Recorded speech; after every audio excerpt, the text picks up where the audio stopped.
Ada sebagian istri sibuk dengan handphone walaupun di sebelah suaminya. Sibuk tetap dengan tontonannya, sibuk tetap dengan WA sama teman-temannya, cekikikan. Sementara suami cuma bisa melirik dan melihat. Mana perhatianmu? Apa kau memang ingin keluar dari rumah? Gitu. Kalau memang anda sudah tidak cinta sama suami anda mohon kepada Allah SWT. Ya Allah, sebagaimana engkau halalkan suamiku ini untukku, maka hidupkanlah rasa cinta dalam hatiku. Buatlah hambamu ini meraih ridhamu dan surgamu dari dia sebagaimana engkau telah perintahkan. Karena kalau tidak, kita mau kemanakan hadis-hadis ini? Anda mengatakan saya tidak cinta sama dia. Kenapa anda dari awal menerimanya? Atau anda sudah cinta tapi berubah sikap gitu kan? Karena adanya godaan-godaan atau anda terlalu membuka pergaulan di luar sana dengan waya-wayaan sama yang bukan mahram. Akhirnya hidung-hidung belang, laki-laki hidung-hidung belang ini mengucapkan kata-kata yang menurut anda suami anda jarang mengucapkannya. Lalu anda merasa itu sebuah perhatian. Ini ngawur ini. Suami anda sama dengan dia laki-laki. Bisa melakukannya. Tapi suami saya kaku Ustaz. Anda yang buat dia tidak kaku. Itulah tugas anda. Kelembutan anda akan bisa membuat dia tidak kaku. Dan itu sudah kami sampaikan pada pertemuan-pertemuan yang lalu.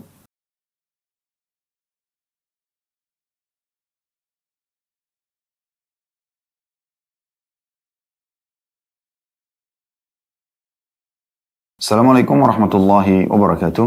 Alhamdulillah, wassalatu wassalamu ala rasulillah. Segala puji dan puja kehadirat Allah subhanahu wa ta'ala, juga salawat dan taslim kepada Nabi besar Muhammad sallallahu alaihi wa ala alihi wa sahbihi wasallam.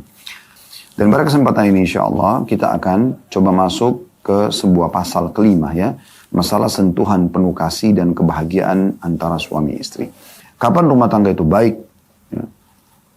Para individu yang ada di dalam anggota keluarga itu dari ayah, ibu, ya, di sini tentu suami istri dan juga anak-anak itu bisa melaksanakan perintah-perintah Allah Subhanahu Wa Taala, perintah-perintah Nabi Sallallahu Alaihi Wasallam, menjadi seorang Muslim yang sejati karena memang perintah Allah dan Rasulnya itu semuanya berisikan kebaikan, jujur, amanah, tanggung jawab, bakti sama orang tua, berbagi sesama manusia, ya, membantu orang yang susah, semuanya baik-baik, ya.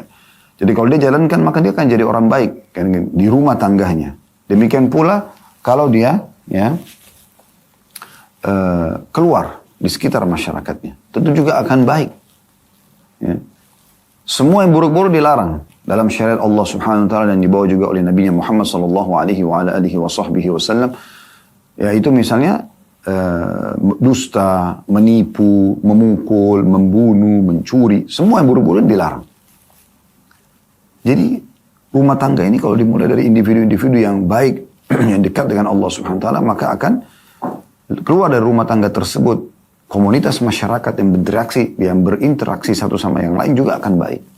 Semua akan jujur, semua akan amanah, semua akan berbakti sama orang tua, semua akan saling bantu-membantu, mendahulukan satu sama yang lain. Semua akan menjauhi dusta, menipu. Jadi tidak ada orang mukmin yang keluar dari rumahnya kemudian dengan niat untuk menipu orang lain, atau menggibah, atau memfitnah, atau memukul, atau mencuri, atau membunuh. Karena memang dia menjalankan agama Allah Subhanahu Wa Taala dengan benar.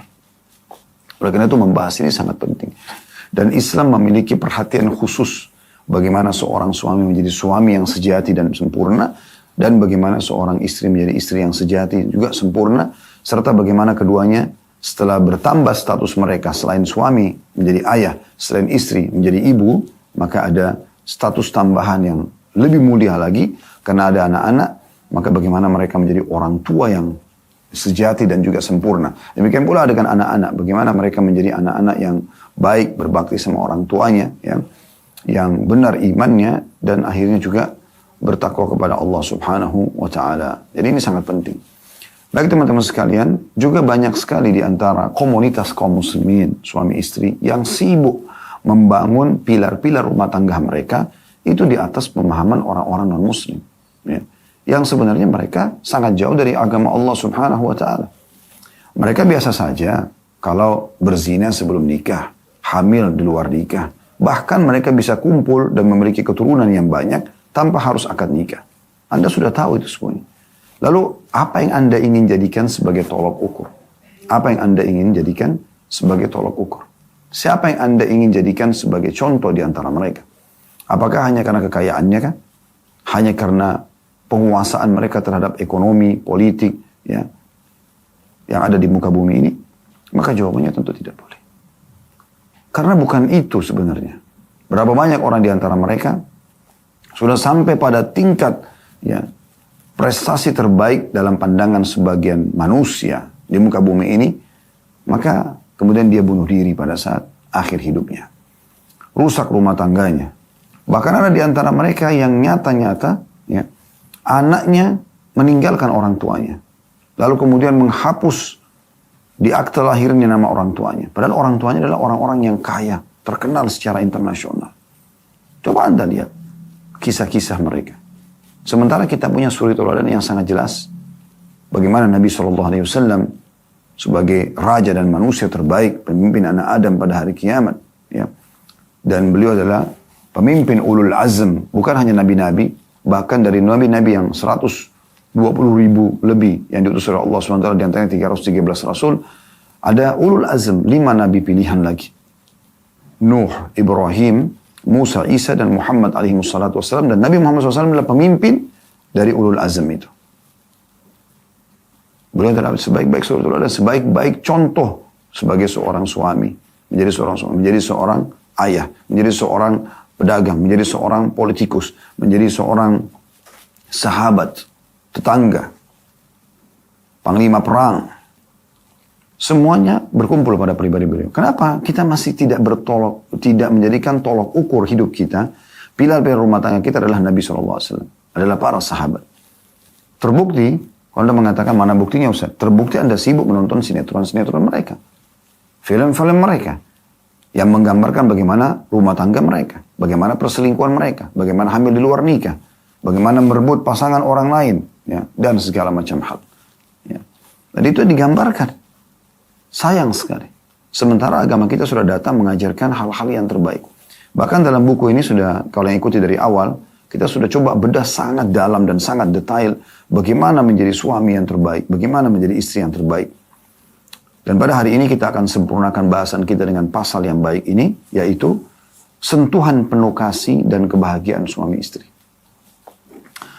Beliau mengatakan, memberikan batasan bahasan, Dr. Najla mengatakan, yang dimaksud sentuhan penuh kasih adalah perasaan-perasaan hangat di antara suami istri. Pemuasan insting seksual kepada pasangannya, dalam kurung perasaan dan anggota tubuh mereka menyatu, raga mereka menempel, dan saling memuaskan syahwat mereka. Seraya bercumbu rayu dengan sentuhan, kata-kata lembut, dan semua yang bisa memuaskan syahwat di luar kemaksiatan. Perhatikan, paragraf ini, batasan ini adalah hal yang luar biasa. Membantah dengan sangat telak bagi sebagai orang muslim yang menganggap, oh Islam tidak mengajarkan hal-hal yang berhubungan dengan masalah hubungan intim. Sehingga saya harus menonton film porno misalnya. Supaya saya bisa belajar bagaimana ciuman, bagaimana pelukan, bagaimana memuaskan pasangan. Ini pemahaman yang keliru sekali. Pemahaman yang sangat keliru. Kalau Anda mengikuti kajian kami di bedah buku Mahkota Pengantin, di akhir-akhir babnya itu ada penjelasan sangat peka tentang masalah hubungan intim. Dan bagaimana di masa Nabi SAW, Nabi sendiri mengajarkan umatnya, memberitahukan mana yang boleh dan mana yang tidak boleh. Gitu kan? Dan terkadang Aisyah menceritakan hal-hal yang sangat peka dalam masalah hubungan biologis itu. Agar menjadi contoh bagi umat. Agar menjadi contoh bagi umat. Disayangkan sekali kalau orang sibuk menonton film-film porno, akhirnya membuat, semoga Allah maafkan yang lalu-lalu, kalaupun ada ya. Kita berbicara, setiap kali kita taklim seperti ini, kita bicara hari ini ke depan. Gitu kan? Karena tujuan majelis ilmu seperti ini, menanamkan keimanan dan mendatangkan kesadaran terhadap maksiat yang sudah kita lakukan. Ya, itu perlu digarisbawahi gitu. Jadi, bukan kami sedang salahkan sekarang. Tidak, tapi ke depannya, jangan lagi. Jangan lagi sibuk mendatangkan dari film cuplikan porno ini ke cuplikan porno itu. Sampai akhirnya fitrah syahwat Anda hilang. Ya. Anda tidak lagi tersentuh oleh pasangan langsung syahwat. Atau melihat pasangan bisa syahwat. Atau sedikit ciuman sudah bisa syahwat. Kenapa? Karena Anda hanya punya persepsi, saya akan syahwat kalau saya nonton film porno. Sampai ada beberapa jemaah yang mengeluhkan masalah itu. Sampai pada tingkat, kalau dia ingin menggauli istrinya, dia nggak bisa lagi kecuali dia harus menonton, letakkan laptop di sebelah ranjangnya, nonton film porno sambil dia gauli istrinya. Lalu istrinya fungsinya apa? sebagai boneka, ini merusak fitrah biologis dia. Ya. Makanya beliau ingin menyinggung di sini, sentuhan penuh kasih maksudnya adalah bagaimana pasangan suami istri betul-betul merasakan kehangatan pelukan pasangannya. Yang memeluk tulus dari hatinya, dia peluk karena dia sayang pasangannya, dia ingin memberikan ya kehangatan cinta kepada pasangannya, sehingga pasangannya pun merasakan kehangatan tersebut dan dia merespon pelukan tersebut dengan baik, sehingga terjadi ya benang kasih sayang di antara mereka. Pada saat ciuman pun bukan hanya sekedar menjalankan kewajiban. Karena itu pasti akan ada bisikan-bisikan syaitan. Tapi memang dia enjoy, dia menikmati. Dan itu halal bagi dia. Makanya beliau menyebutkan di akhir paragraf tadi, ya, saya ulangi lagi, lebih baik saya ulangi semuanya. Yang dimaksud sentuhan penuh kasih adalah perasaan-perasaan hangat di antara suami istri, pemuas insting seksual kepada pasangannya. Ya, dalam kurung, perasaan dan anggota tubuh mereka menyatu, raga mereka menempel, dan saling memuaskan syahwat mereka. Artinya, apa yang pasangan kita suka, kita puaskan dia. Dan bisa dibayangkan kalau masing-masing ingin memuaskan pasangannya. Seperti apa pelampiasan syahwat yang sempurna itu. Dan orang kalau sudah puas seperti ini, di luar dia akan terhadang dari maksiat kepada Allah Subhanahu wa Ta'ala. Tidak terbuka lagi pintu-pintu zina, pintu perselingkuhan. Karena memang ada ya hal-hal yang baik yang sudah terpenuhi dari insting seksualnya itu. Kemudian dikatakan seraya bercumbu rayu dengan sentuhan. Jadi tidak tergesa-gesa, tidak hanya sekedar mau selesai atau egois memikirkan diri sendiri. Kata-kata lembut, ya, panggilan sayang, bisikan-bisikan yang hangat di kuping misalnya. Ya. Dan semua yang bisa memuaskan syahwat, perhatikan batasannya di luar kemaksiatan. Jangan dengan tonton film porno. Ya. Jangan ya dengan membayangkan orang lain di saat kita sedang saling bercumbuan dengan pasangan kita. Sehingga akhirnya pasangan kita hanya jadi seperti boneka. Tidak nikmati sama dia. Dialah sang fakta yang ada depan mata kita. Ya. Nah, kadang-kadang syaitan bermain dalam masalah-masalah seperti ini. Sehingga kita dibuat menutup mata tapi membayangkan orang lain. La haula wa la quwata illa billah. Semoga Allah selamatkan kita dari hal-hal yang buruk seperti ini. Kita masuk, beliau mulai lebih dalam menjelaskan perasaan dan sentuhan penuh kasih. Itu ada seperti subjudul ditulis di pasal kelima ini. Beliau mengatakan di antara tujuan terpenting dari pernikahan adalah hubungan badan antara suami istri. Dan ini pokok eksistensi kehidupan bagi makhluk. Ini kebutuhan jiwa dan syahwat yang paling kuat. Kalau terpenuhi ini, terpenuhi semua kebutuhan yang lain. Makanan, minuman, pakaian bisa menjadi pelengkap. Tapi kalau intinya biologis kita terpenuhi, maka kebahagiaan akan terjadi, nampak, terlihat. Kita temukan kadang-kadang walaupun orang itu miskin, rumahnya dari kayu di pinggir kali tinggalnya, tapi kebahagiaan tercerahkan dari wajahnya. Ya, itu bisa terjadi karena hubungan intim yang cukup, yang memuaskan. Karena makanan minuman itu cuma di ujung lidah, tapi syahwat ini bergejolak dari dalam, gitu kan? Dan untuk klimaks kita butuh banyak energi.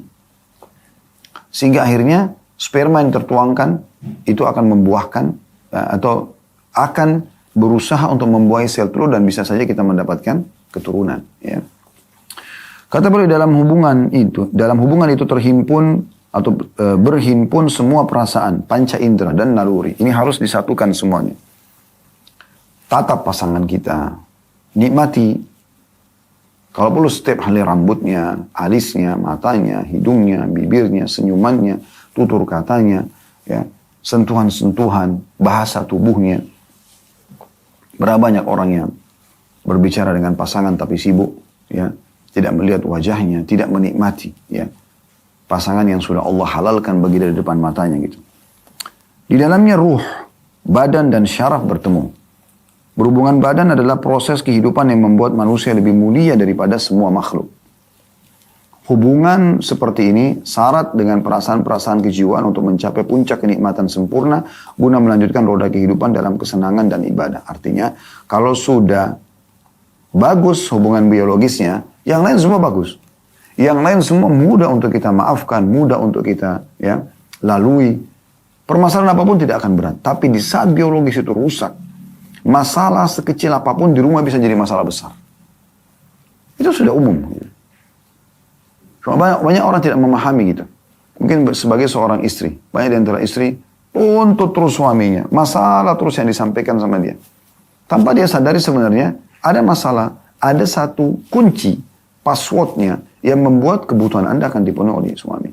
Perhatiannya, ya, harta atau nafkah yang dia keluarkan.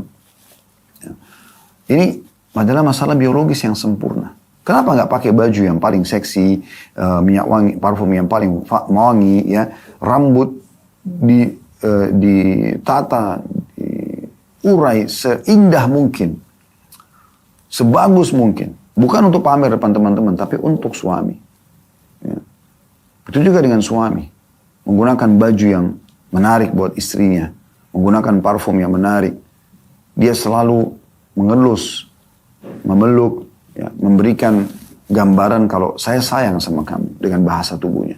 Maka ini akan menyempurnakan hubungan intim biologis. Dan ini luar biasa perhatian Islam dalam masalah ini sampai ya tujuannya untuk mengejar target agar tidak terjadi fahisyah atau perbuatan keji di luar rumah. Ini sejalan dengan sabda Nabi SAW tentunya kepada para sahabat pada saat beliau selesai menggaul istri, lalu beliau mengatakan, ketahuilah kalau seseorang dari kalian melihat ya wanita yang bisa mengganggu syahwat dia, kembalilah pada istrinya, karena istrinya memiliki apa yang dimiliki oleh orang tersebut. Lalu kemudian beliau mengatakan, kesabaran seorang suami untuk tidak berhubungan badan adalah lebih lemah dibandingkan istrinya. Maksudnya Anda harus faham, wahai para istri, karena ini kan buku bahas masalah istri ya. Kalau dorongan syahwat suami itu jauh lebih besar daripada syahwat Anda, berlipat-lipat ganda. Kesabaran seorang suami untuk tidak berhubungan badan adalah lebih lemah dibandingkan istri. Sebab dorongan untuk melakukannya selalu ada pada dirinya. Karena kan dia memiliki sperma. Sperma itu panas ya. Dia harus menuangkannya, kalau tidak larinya ke emosi ya. Hal ini karena banyaknya godaan dari setan-setan berbangsa manusia. Karena itu laki-laki selalu bersemangat untuk melakukannya disebabkan adanya dorongan-dorongan tersebut dan faktor lainnya. Padahal ia tidak bisa melakukan hal itu kecuali bersamamu. Sehingga ia tidak terjatuh ke dalam dosa atau problem kejiwaan. Maksudnya harusnya kau penuhi peluang suamimu karena memang dia hanya boleh melakukannya pada kamu wahai istrinya. Tidak boleh pada yang lainnya. Dan di luar sana godaannya sangat besar. Ini sangat erat hubungannya sama bahasan kita yang lalu ya. Bagaimana judul kita suami mengadu, bau dan bau. Gitu kan. Dia naik ke lift, dia cium ada sisa parfum seorang wanita yang naik di lift tersebut. Lalu dia, ya karena orang semua kalau cium bau wangi, jiwanya lebih tenang, pikirannya lebih tenang. Kemudian dia masuk ke rumahnya, dia bukan temukan bau yang mengalahkan bau wangi itu. Malah dia temukan bau bawang, bau masakan, bau yang kurang sedap.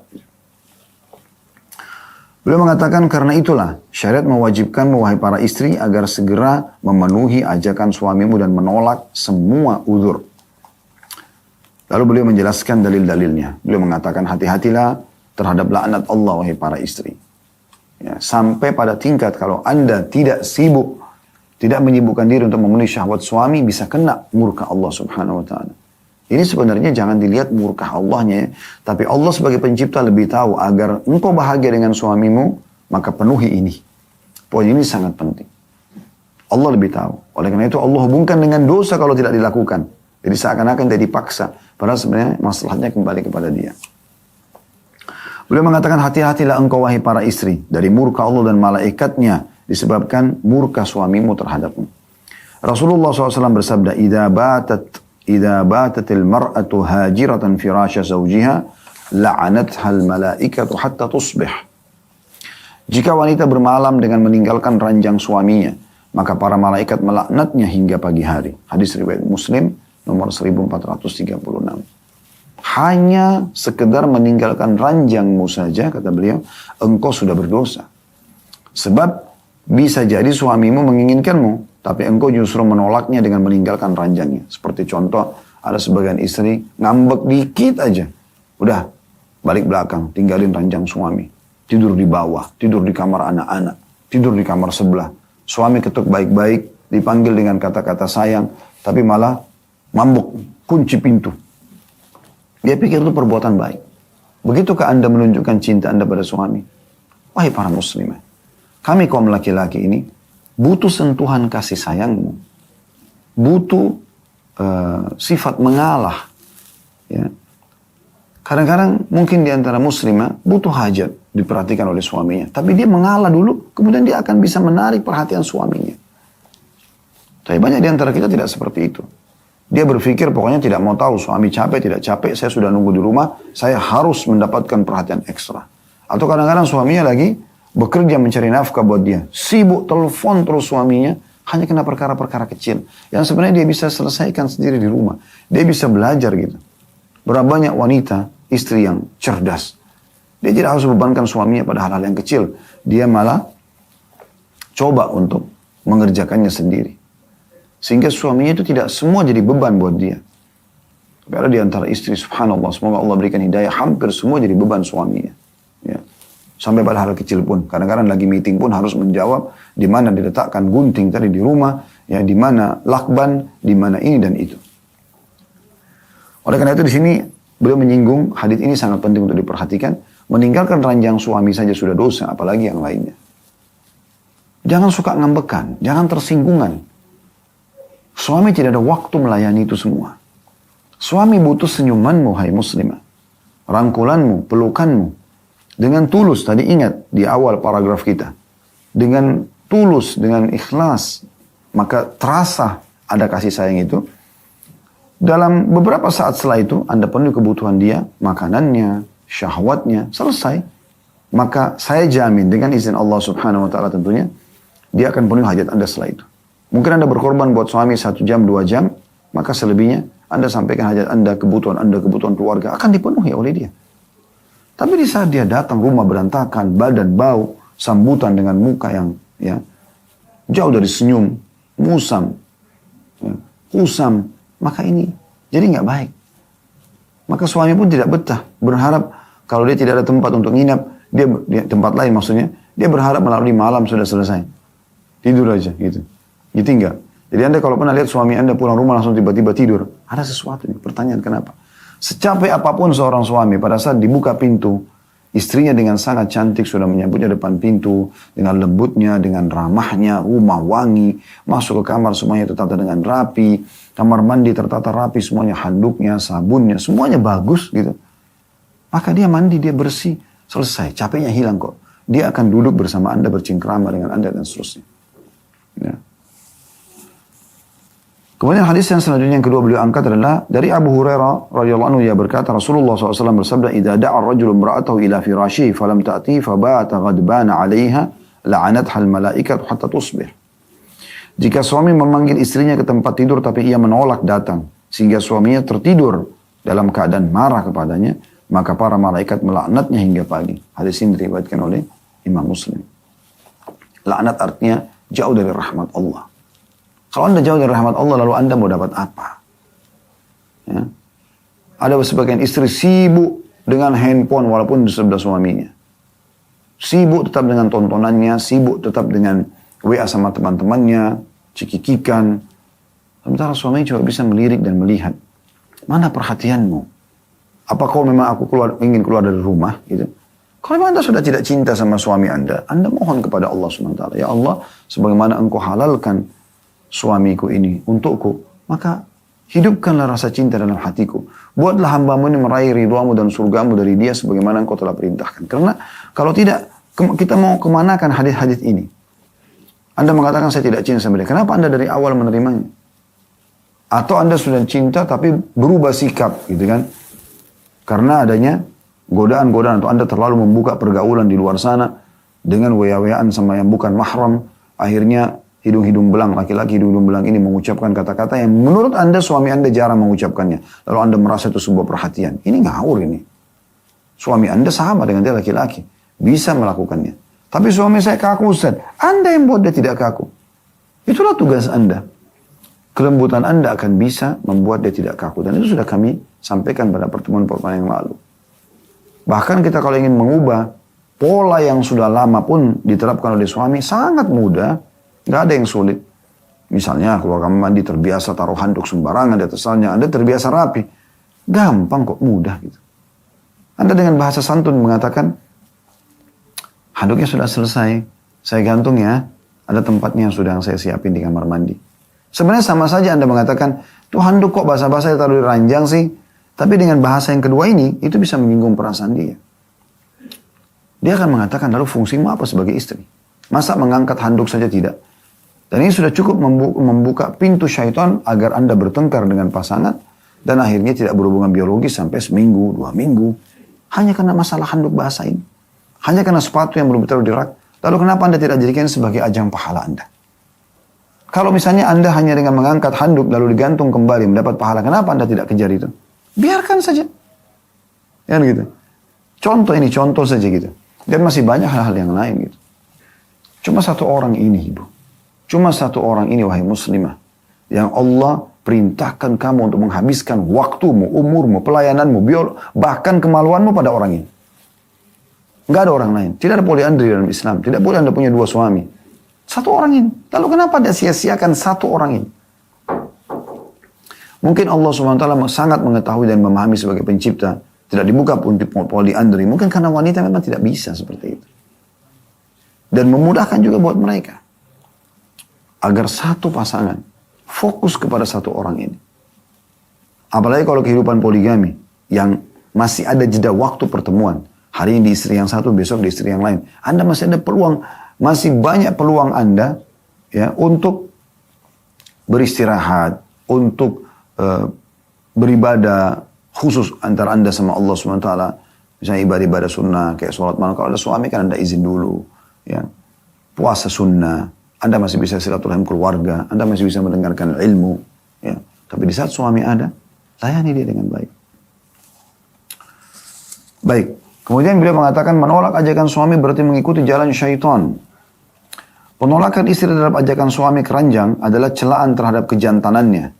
Jadi kapan suami memberikan isyarat diajak lalu istrinya nggak mau, buang muka, cemberut, ya. Maka itu mencoreng kejantanannya. Ini bahaya, bisa jadi bom waktu, wahai muslimah. Kapan dia meledak, Anda jangan heran kalau dia meninggalkan Anda. Atau dia lampiaskan kepada wanita lain. Penolakan istri terhadap ajakan suami keranjang adalah celaan terhadap kejantanannya dan bentuk konkret dari mengikuti ajakan syaitan dalam bermaksiat kepada Allah Subhanahu wa taala. Maka selama orang itu statusnya adalah suami yang mengajak istrinya, wajib atas istri untuk mentaati dan memenuhi haknya. Jika istri menolak, maka ia mendapat murka Allah sampai orang yang punya hak itu, maksudnya suami, ridho dan tidak menggugurkan haknya. Abu Hurairah radhiyallahu anhu meriwayatkan, ia berkata, Rasulullah SAW bersabda, "Walladhi nafsi biyadi, ma min rajulin yad'u imra'atahu ila firashi fata'ba 'alaihi illa kana alladhi fis sama'i sakhitan 'alaiha hatta yarda 'anha." Demi zat, kata Nabi SAW, dia sumpah, demi zat yang jiwaku berada di tangannya, maksudnya demi Allah. Tidaklah seorang suami memanggil istrinya ke tempat tidur, lalu ia menolak ajakannya, melainkan Allah murka terhadapnya hingga suaminya ridho kepadanya. Hadis ini diriwayatkan oleh Bukhari. Coba bayangkan. Jadi murka Tuhanmu, hai muslimah, ada pada murka suamimu. Mirip kalau anak-anak ya.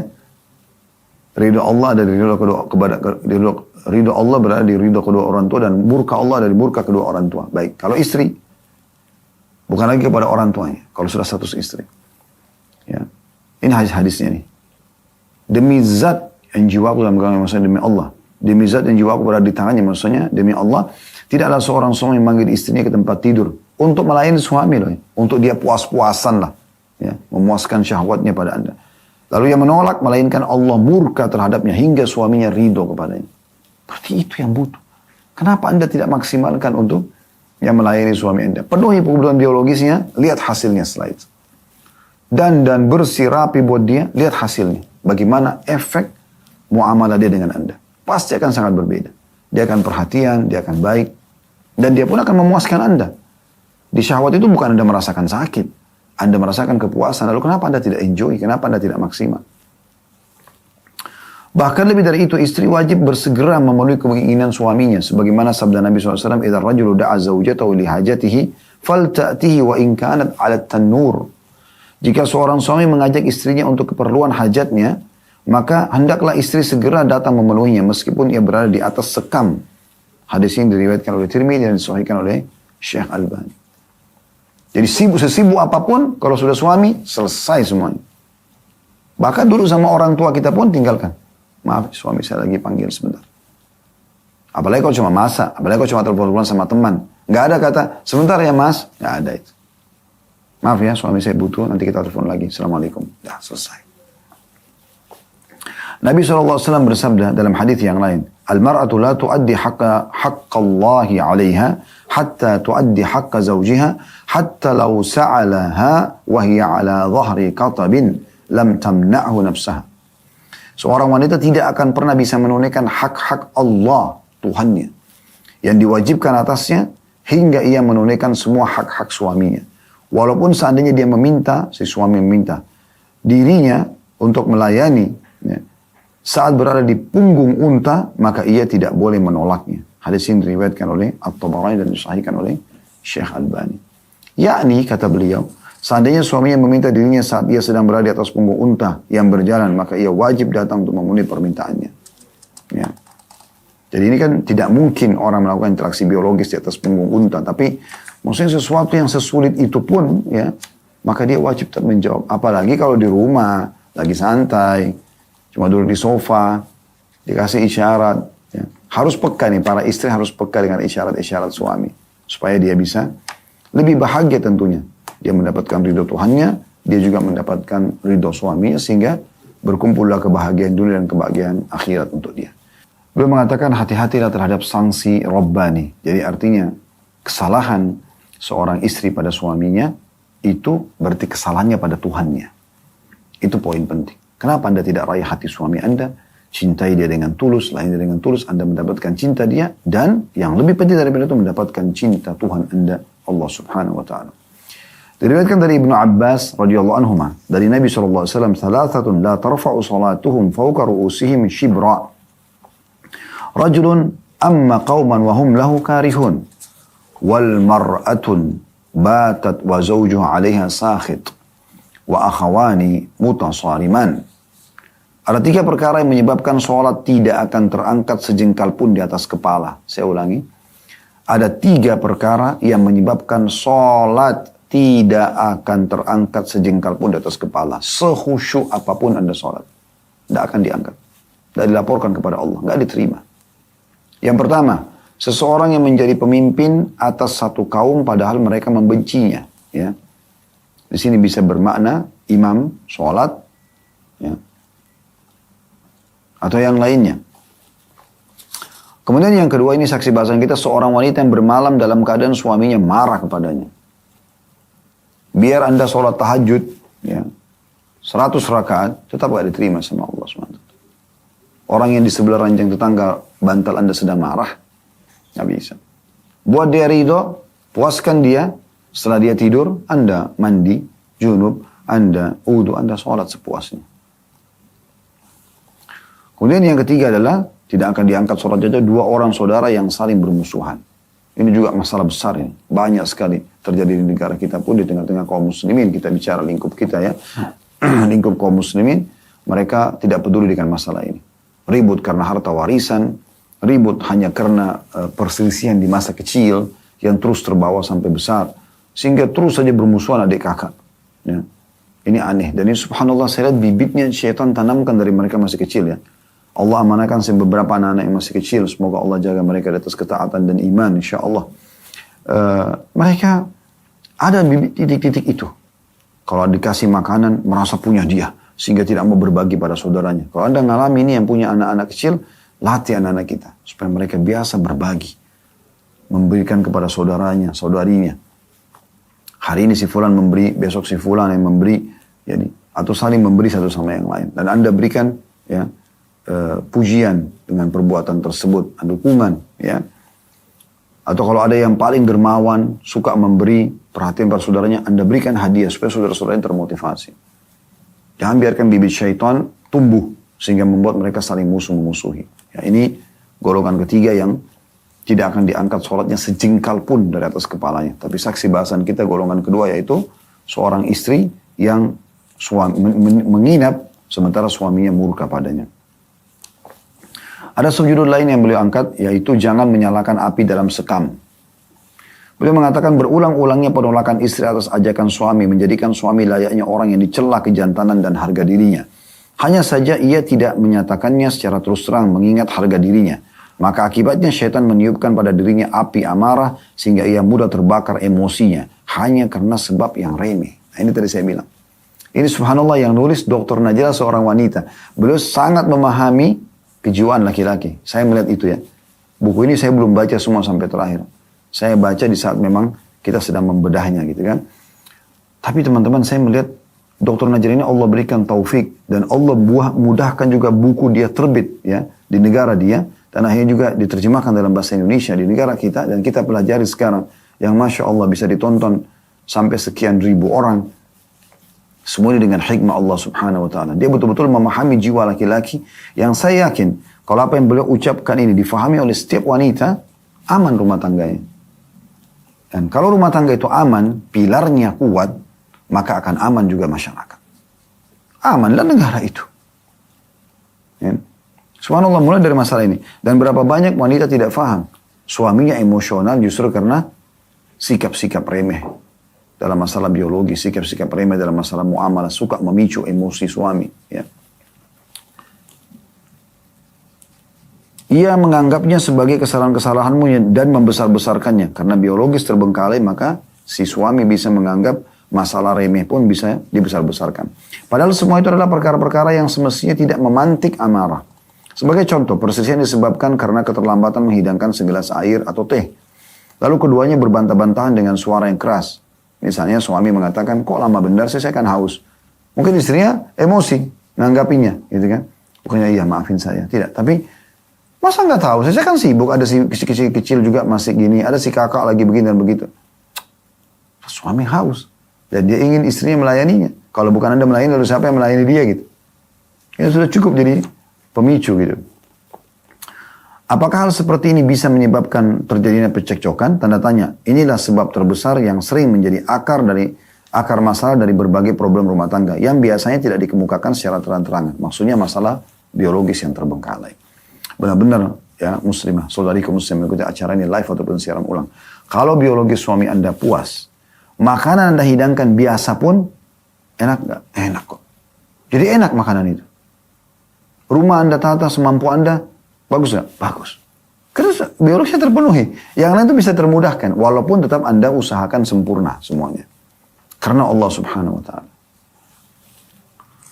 Kemudian beliau mengatakan jangan menolak permintaan suami dengan bahasa tubuh. Ada kalanya engkau tidak memahami urusan ini, sehingga engkau pun menolak ajakan ranjang suami dengan bahasa tubuh. Mungkin engkau sengaja melakukannya dengan kecerdikanmu, sehingga engkau pun menghalangi haknya. Maksudnya seakan-akan kau itu, saya nolak dikit lah, nggak apa-apa, supaya saya juga punya harga diri, saya juga punya nilai. Ini salah ini. Ya.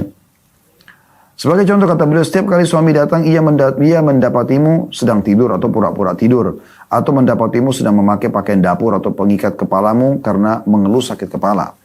Dalam hal ini suami memahami hanya dengan sekedar isyarat. Namun dia menahannya dan tidak menyatakan dengan terus terang. Maksudnya apa? Ya memang Anda dituntut. Kalau mau jadi istri yang dicintai suami, dicintai oleh Allah subhanahu wa ta'ala, mendapatkan pahala, memang harus tampil prima. Bahkan sampai pada tingkat Anda lagi berhalangan pun, haid pun, tetap Anda tampil indah, wangi, bersih. Walaupun tidak terjadi interaksi biologis. Karena Aisyah berkata radhiyallahu anha, kami di saat sedang berhalangan dan Nabi SAW ingin menggauli kami, maka beliau memerintahkan untuk mengeraskan kain di tempat keluarnya darah di kemaluan, lalu kemudian beliau menggauli kami. Maksudnya bukan meletakkan kemaluan di kemaluan tentunya. Ya, tapi beliau menikmati istri. Ini menandakan bahwasanya laki-laki tetap butuh interaksi biologis. Dan itu Anda bisa faham dari bahasa-bahasa tubuh suami misalnya. Jangan juga dipaksakan di saat suami memang dalam kondisi letih, capek ya. Itu kan isyarat dia memang dia betul-betul tidak memungkinkan itu. Karena ada sebagian istri tidak mau faham. Ya. Karena dia pikir, oh ini kebutuhan suami saya. Lalu kemudian dia paksa suaminya, padahal suaminya tidak membutuhkan itu. Ini juga bisa keliru. Ya. Bisa keliru juga ini. Selanjutnya, beliau mengatakan, mintalah maaf dengan lemah lembut. Sambutlah suamimu dengan kehangatan dan berilah kesan kepadanya bahwa engkau menginginkan hal itu. Kemudian sampaikanlah permintaan maafmu kepadanya dengan lemah lembut. Karena ini dapat membuat ridho sikap kelaki-lakiannya. Tadi misalnya contoh air tadi. Ya. Telat sedikit. Kok telat? Oh ya maaf ya. Lain kali saya tidak ulangi lagi. clear. Itu jauh lebih baik dibandingkan Anda mengatakan, masa nggak tahu sih, saya kan sudah berusaha. Ini baru hitungan menit kok, dan seterusnya. Ya. Janganlah sekali-kali menolak kecuali karena sebab hakiki. Jangan sampai penolakanmu itu sebagai bentuk balasan atasnya karena perkara atau problem tertentu. Sebab hal itu atau hal ini bisa menyesakkan dadanya dan menjadikannya mencari-cari orang lain yang bisa memenuhi hajatnya. Karena itulah penyesalan nanti akan datang, maksudnya kepada wahai para istri. Jadi kalau yang disebut dengan maksud dengan sebab hakiki di sini, misal contoh dia mau meletakkan kemaluan di kemaluan sementara Anda lagi haid. Anda tolak itu. Tapi tolaknya dengan santun. Maaf, ini dosa. Mungkin saya bisa puaskan dengan cara yang lain. Toh, dibolehkan dalam agama, gitu kan. Kemudian di sini ada subjudul juga beliau mengatakan penolakan yang syarat dengan kerinduan. Keseimbangan dalam menerima dan menolak adalah sarana yang penting bagi hubungan suami istri. Masing-masing tidak menyambut pasangannya secara berlebihan dan tidak pula menolaknya secara total. Tidak boleh berlebihan dan tidak pula teledor. Karena berlebihan dalam dua perkara di atas bisa menghilangkan kerinduan dan kecintaan. Menolak bukan berarti menolak secara mutlak. Tapi kemanjaan dirimu dengan rasa malu. Seakan-akan setiap hari engkau adalah pengantin dalam pestanya. Hal seperti ini akan menambah kerinduan dan kecintaan suamimu. Lihat bagaimana Anda waktu awal menikah, bagaimana Anda masih tersipu-sipu, Anda masih malu dengan suami. Nah, seperti itu yang suami harapkan. Dan itu setiap saat. Lembut, santun, ya. Jangan pernah ada celah suami melihat Anda melotot matanya. Muka cemberut, ya. Apalagi kalau sampai keluar tutur kata yang intonasi suaranya keras. Ini semuanya akan menjatuhkan nilai diri Anda di mata suami. Dan itu berbahaya sekali. Berbahaya untuk kedepannya. Karena suami akan teringat-ingat apa yang Anda ucapkan. Dan ini bahaya. Maka segera obati itu. Bagaimana obati? Memperbaiki keadaan. Taubat kepada Allah SWT. Semua yang pernah Anda tunjukkan cemberutnya, Anda ubah sekarang dengan senyum, ramah, bersih, wangi.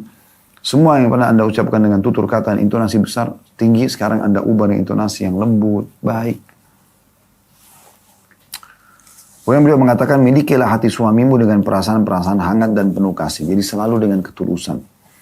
Islam sangat menganjurkan agar bangunan rumah tangga senantiasa diperkuat dan dikokohkan. Rasulullah SAW memerintahkan agar istri selalu bersifat positif dan proaktif terhadap suaminya. Dalam hadis yang diriwayatkan Muslim, maksudnya hadis sahih, Nabi SAW bersabda kepada Jabir radhiyallahu anhu, mengapa tidak yang gadis saja sehingga engkau bisa bermain-main dengannya dan ia pun bermain-main denganmu.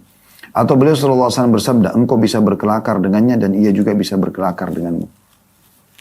Maksudnya di sini Nabi SAW, kita bukan bicara masalah gadis atau jandanya, ya. Karena riwayat ini kalau lengkap, ya, Jabir radhiyallahu anhu waktu ditanya, kau sudah nikah? Dia bilang, iya ya Rasulullah. Kata Nabi SAW, gadis atau janda? Dia mengatakan, janda ya Rasulullah. Kata Nabi SAW, kenapa bukan gadis sehingga engkau bisa bermain-main dengannya atau berkelakar dengannya? Karena dia belum punya pengalaman sama laki-laki lain, ya, atau ketegangan perceraian, maka ya, dia akan lebih supel dengan kamu gitu. Lalu Jabir menjelaskan, ya Rasulullah, ayah saya, Abdullah ayahnya, radhiyallahu anhu mati syahid ayah di perang Uhud, meninggalkan adik-adik saya masih kecil, anak-anaknya masih kecil-kecil, adik-adik saya. Kalau saya nikah dengan gadis, mungkin tidak bisa bantu saya untuk mengurus adik-adik saya. Maka Nabi SAW membenarkan sikap Jabir. Artinya boleh menikah dengan janda, punya pertimbangan. Tapi yang kita ingin titik beratkan bukan masalah janda atau gadis dalam riwayat ini. Tapi bagaimana Nabi SAW memang menyuruh istri itu, walaupun Anda janda, Anda menjadi seperti gadis. Bagaimana tersipu malu, bagaimana bercanda, ya, bercumbuan, bermanja-manja dengan suami. Tadi itu nyaman kan buat Anda, kenapa Anda tidak lakukan? Kenapa bawaannya selalu tegang, cemberut, marah, emosional, dan selalu mengenang kekurangan suami yang mungkin pernah dilakukan lalu dia sudah perbaiki. Di kesempatan lain beliau SAW bersabda, engkau bisa bercumbu dengannya dan ia bercumbu denganmu. Saya ini harus dilakukan, walaupun ada janda Anda jadi seperti anak-anak gadis yang suka bercanda segala macam gitu. Hendaklah engkau wahai saudariku tercinta memiliki seni dalam memuaskan naluri suamimu. Ini luar biasa pekannya wanita ini. Allah berikan taufik. Dia mengatakan, hendaklah engkau wahai saudariku muslimah, saudariku tercinta, memiliki seni dalam memuaskan naluri suamimu dan siapkan dirimu untuk itu. Ketahuilah bahwa dengan melakukan hal itu engkau akan mendapatkan balasan di sisi Allah Subhanahu wa taala sebagai pahala dan memperoleh pahala yang besar. Berikut ini adalah kunci pembuka hati suamimu, yaitu kamar tidurmu. Jadi ini kita lengkapkan bahasan ini insyaallah dan kita tutup dengan ini ya. Nasihat-nasihat mengenai kamar tidur. Kamar tidur memiliki bahasa khusus yang dari sela-selanya suami istri bisa memahami satu sama yang lain. Bahasa kamar tidur adalah bahasa kesatuan tubuh, tempat untuk tidur dan biologis. Kesatuan perasaan dan kesatuan panca indera dan saraf. Ciuman, pelukan, tatapan. Itu kamar tidur. Buat suasana itu ada. Jangan tidur di ranjang, suami tidur bau bantal spraynya berantakan, gatal kena banyak pasir karena Anda naik, kotor, tidak dibersihkan. Meja berserakan segala macam barang-barang gitu. Apalagi kalau Anda punya anak kecil, Anda harus bisa mengatur ini, menata dengan benar. Walaupun itu anak suami iya, tapi jangan berantakan di sana sini gitu kan. Biarkan suami tidak melihat itu. Ada tempat khusus buat anak ini. Anda harus mengurus anak pun, Anda misalnya anak masih bayi, Anda izin. Maaf saya diizinkan nggak? Saya selesaikan dulu urusannya ya anak kita ini misal. Contoh. Berikut ini nasihat-nasihat untukmu ya, dalam masalah kamar tidur tentunya. Hendaklah engkau selalu dalam kondisi baru dan fresh dalam caramu berhias untuk suamimu. Selalu menemukan inovasi-inovasi dalam dandanan yang suami suka. Bukan yang Anda suka ya. Usahakan untuk tidak dalam satu penampilan saja atau satu cara saja dalam berhias. Warna pakaian ya. Sekali-sekali mungkin pakai yang tipis sekali mungkin ada baju yang berbeda ya, sekali-sekali pakai celana legging yang ketat, sekali-sekali mungkin pakai celana pendek, sekali-sekali ini divariasikan. Mungkin dandan sekali pakai lipstick yang merah kalau dia suka, mungkin ada yang pink, mungkin ada yang coklat muda, mungkin ada lip gloss, mungkin banyak hal yang mungkin ibu-ibu lebih paham daripada kami. Jadi kan. Perhatikanlah cahaya kamar tidurmu dan metodenya. Terkadang engkau perlu menggunakan cahaya-cahaya yang redup, merah romantis. Betapa banyak cahaya memiliki pengaruh. Ada istri suka sekali terang semuanya. Gitu kan. Di saat suami baru datang masuk agar dia bisa melihat penataan rumah bagus, oke. Tapi di saat suami Anda lihat sudah mulai mau rileks, Anda redupkan cahaya tersebut. Perhatikan hiasan dan aneka warna ranjangmu. Jangan spray sama sarung bantal beda. Ya, spray sama bed cover beda. Seragam, kan dibeli seragam. Anda pun kalau beli yang satu paket. Selalu gitu. Sehingga kalaupun Anda laundry, Anda cuci, juga ada seragam. Nanti Anda pasang seragam juga. Jadi selalu begitu. Dan pilih warna-warna yang masuk dengan corak ruangan yang sudah suami siapkan. Kemudian letakkan bunga-bunga sebagai suatu keharusan di kamarmu. Walaupun kecil, ya. Apakah itu bunga hidup atau bunga hiasan, tapi yang tepat lah, yang kira-kira suami suka gitu. Tidak usah banyak, jangan berlebihan. Perhatikanlah pakaianmu dan perhatikan ragamnya. Janganlah engkau memakai satu warna untuk berkali-kali. Pakailah aksesoris-aksesoris yang bisa menampakkan kecantikan perhiasan dan pakaianmu. Dan penting dalam masalah ini, ketat. Pakaian-pakaian yang longgar, ini menghilangkan keindahan tubuh. Tapi di saat wanita menggunakan pakaian yang ketat, maka menunjukkan ya, bagusnya penampilan dia. Lebih bagus, walaupun dia sedikit gemuk misalnya. Itu berbeda. Apalagi kalau dasarnya dia ideal, dia menjaga postur tubuhnya, bagus, dipanggil dengan pakaian yang ketat lagi. Ini sangat luar biasa gitu. Selanjutnya perhatikan kata-katamu. Perdengarkanlah kepadanya kata-kata yang manis. Selalu yang manis. Berilah kesan kepadanya dengan kehangatan sentuhan dan perasaanmu. Supaya dia kalau di luar rumah selalu mengingat itu, keindahan itu. Dan rindu kapan nih sampai ke rumah. Hendaklah engkau selalu berpenampilan baru. Ingatlah bahwa setiap kali engkau berusaha untuk memberi kepuasan kepada suamimu dan membahagiakannya, maka pahalamu bertambah di sisi Allah Subhanahu wa Ta'ala. Dan suamimu ridho kepadamu, sehingga Rabbmu pun ridho kepadamu. Tadi saya bilang, dapat cinta dunia, dapat cinta akhirat. Dapat cinta suami, dapat cinta Allah subhanahu wa ta'ala. Apalagi Anda inginkan? Kalau sudah mendapatkan dua cinta ini. Ingatlah wahai saudariku tercinta, betapa para pelacur bisa menggunakan berbagai seni untuk menggoda kaum laki-laki dengan sesuatu yang haram. Maka tentu engkau lebih patut lagi untuk memuaskan suamimu dengan sesuatu yang halal. Sehingga ia pun bisa merengkuh kebahagiaan bersamamu dan engkau pun merengkuh kebahagiaan bersamanya. Di sisi lain, engkau juga bisa menutup jalan-jalan syaitan dari dirimu dan suamimu. Kamu pun sendiri bisa selamat kalau kau penuhkan biologi suamimu. Kamu pun juga sekalian menikmatin, terpenuh juga. Kamu juga akan terhindar dari maksiat. Laki-laki setampan apapun datang, tidak akan bisa menggodamu karena kamu sudah puas. Terakhir beliau tutup dengan bercumbu di siang hari. Suami istri juga bisa bercumbu di siang hari, tidak hanya di kamar tidur atau di malam hari saja. Percumbuan ini harus dilakukan dengan perangai dan sentuhan yang lembut seperti kecupan, sentuhan hangat, atau kata-kata lembut yang mengungkapkan kecintaan masing-masing kepada pasangannya. Hal yang seperti ini memiliki pengaruh yang nyata dalam kasih sayang dan kesigapan jiwa. Ya ini sebenarnya kapan ada kesempatan biologis saja. Mungkin sesekali kalau di kamar Anda memang Allah buat rezekikan begitu, misalnya ada tempat tidur, ada sofa, mungkin ada tempat duduk di bawah, mungkin Anda buat ada tempat santai di lantai, misalnya lantai dengan kasur yang di bawah. Anda bisa nikmatin di semua sisi itu. Ya, di semua sisi itu. Sehingga tidak monoton juga gitu. Kecuali kalau suami Anda minta, maka dahulukan dia dalam masalah ini. Ini kurang lebih bahasan kita di pasal kelima tentang masalah bagaimana merajut ya kasih sayang di antara suami istri. Terutama dalam masalah biologis. Dan kita ke depan insya Allah akan bahas pasal ke-6, masalah langkah-langkah emas menuju rumah tangga bahagia. Dengan subjudulnya, kejutan yang tiba-tiba. Semoga saja apa yang kita bahas hari ini bermanfaat buat kita semua insya Allah. Dan kalau ada benar pasti dari Allah, kalau ada salah dari saya mohon dimaafkan. Subhanakallahumma bihamdika, asyhadu an la ilaha illa anta astaghfiruka wa atubu ilaik. Wassalamualaikum warahmatullahi wabarakatuh.